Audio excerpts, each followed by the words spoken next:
Now this question is from March 22.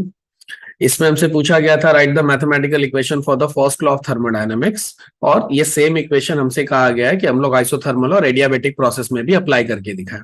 सबसे पहले equation लिख लेते हैं। Now first law of thermodynamics क्या है? It is delta U is equals to Q plus W. This is your first law of thermodynamics in a mathematical form. तो पहला part तो कंप्लीट हो गया, ये वाला पार्ट कंप्लीट हो गया। सेकेंडली हमसे पूछा गया कि हमको ये सेम इक्वेशन दो कंडीशंस में अप्लाई करके दिखानी है।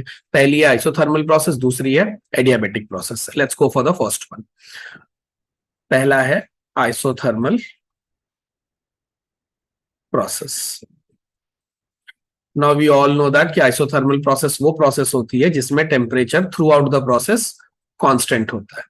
अगर आइसोथर्मल प्रोसेस में temperature throughout the process constant हो गया तो वी ऑल नो कि यू भी कांस्टेंट हो जाएगा।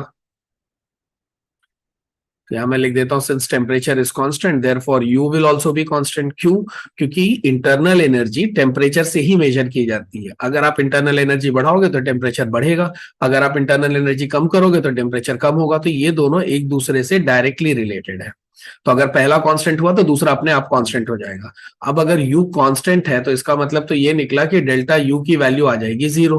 Now if I substitute this value here, हमको मिलेगा 0 is equals to q plus W, जिसको अगर मैं और सिंप्लीफाई करूं तो your answer will be q is equals to minus W. अब इसका मीनिंग भी आपको लिखना है स्टेटमेंट के फॉर्म में। q equals to minus W का क्या मतलब है ये आपको पता चलेगा उसके साइन कन्वेंशन से। इस इक्वेशन में q प्लस में है तो इसको जब भी q प्लस होता है तो हम उसको क्या मानते हैं कि हीट इज बीइंग एब्सॉर्ब्ड। तो आप इसको लिखोगे when heat is absorbed by the system. मुझे कैसे पता चला कि हीट एब्सॉर्ब हो रही है? क्योंकि यहाँ पे q का साइन प्लस है।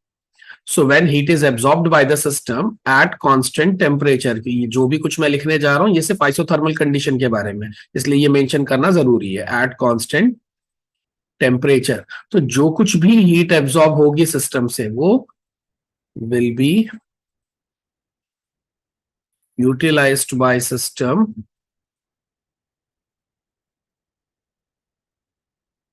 to perform work। तो अगर टेम्परेचर को कांस्टेंट कर दिया जाए, सपोज कीजिए ये कोई एक सिस्टम है, इसका टेम्परेचर आपने फिक्स कर दिया और अब ऐसी कंडीशन में आप इसको हीट दे रहे हो, तो जो भी हीट आप दे रहे हो उस हीट का ये क्या करेगा?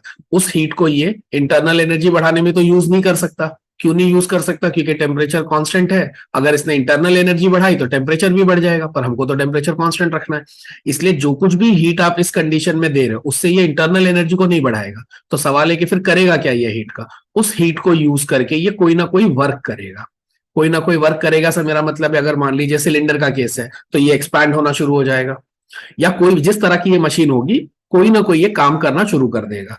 इस क्यू को ये यूटिलाइज करेगा वर्क करने में, क्योंकि इंटरनल एनर्जी बढ़ाने में ये यूज नहीं कर सकता। अगर इंटरनल एनर्जी बढ़ाने में यूज किया तो टेम्परेचर फिर कांस्टेंट नहीं रहेगा, तो फिर हम ये कंडीशन ही मेंटेन नहीं कर पाएंगे।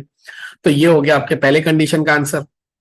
Let's go for the second condition. Second condition हमसे बोली गई है कि एडियाबेटिक प्रोसेस में क्या होगा फर्स्ट लॉ ऑफ थर्मोडायनेमिक्स में।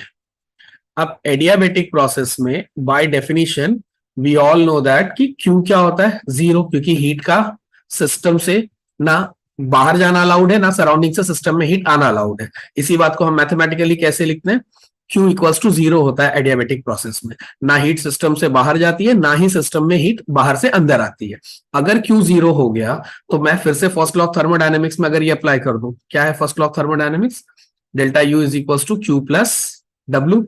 अगर इसमें मैंने Q की जगह 0 पुट कर दिया तो ये क्या हो जाएगा? Delta U is equals to 0 plus W। In short delta U की वैल्यू आ जाएगी W के बराबर। अब आपको इसको भी स्टेटमेंट फॉर्म में समझाना होगा कि ये क्या बोल रहा है। अब आप इसमें ध्यान से देखो कि डेल्टा U पॉजिटिव है। डेल्टा U पॉजिटिव का मतलब है कि इंटरनल एनर्जी बढ़ गई है। अब आप मेरे से पूछोगे कि ये कैसे आपने गेस किया कि इंटरनल एनर्जी बढ़ गई है?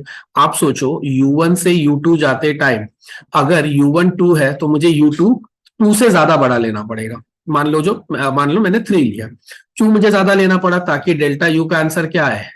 पॉजिटिव, जो कि मेरे इक्वेशन में है।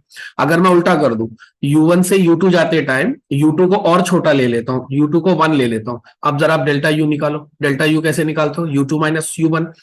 एक केस में ये ऊपर वाला दे रहा हूं जिसमें स्टार्टिंग में 2 था इंटरनल एनर्जी, बाद में 1 हो गया। इस केस में डेल्टा U क्या आएगा?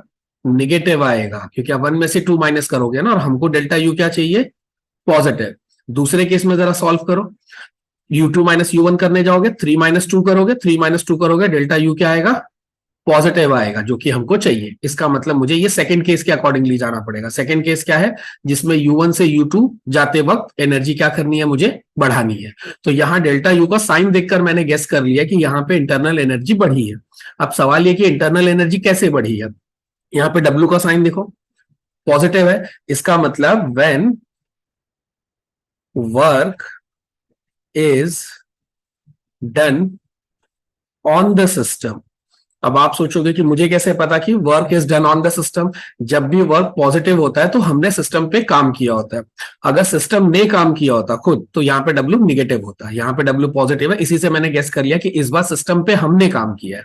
तो जो भी कुछ सिस्टम पे हमने काम किया, आंसर है कि वो गया कहां? वो गया when work is done on the system, that work increases internal energy of system. अब इसको आप थोड़ा सा विजुअलाइज करो। मान लो ये सिस्टम है, ये एडियाबेटिक स्टेट में रखा हुआ है, मतलब ना इसमें से हीट बाहर जा सकती है, ना ही बाहर की हीट इसमें आ सकती है। तो क्यू तो इसका 0 हो गया। अब ऐसी कंडीशन में आप गए और आपने सिस्टम पे कुछ वर्क कर दिया। मान लो आपने सिस्टम पे 2-4 मुक्के मारे, तो ये भी एक तरह का वर्क हो गया। अब सवाल ये कि जब आपने इस पे मुक्के मारे, तो वो मुक्के मारने से आपने उसको कुछ एनर्जी दी ना, तो वो एनर्जी कहां गई? तो उस एनर्जी को यूज करके इसने क्या किया? अपना U इंक्रीज कर लिया। मुक्के मारने के बाद ये सिस्टम गर्म हो जाएगा कि नहीं? आप चाहिए तो आप छोटी मोटी किसी चीज पे आप ऐसा करके देख लो, या आप सिंपल ऐसा हाथ रब करके देख लो। ये एक सिस्टम है, एडियाबेटिक कंडीशन में है। अब आप इसके ऊपर वर्क करो, आप ऐसे ऐसे हाथ रब करो, तो आप देखो इसका इंटरनल एनर्जी बढ़ जाता है कि नहीं। अब आप बोलोगे कि सर अगर इंटरनल एनर्जी बढ़ भी गया तो हमको कैसे दिखेगा? आप वो टेम्परेचर से गेस कर लो।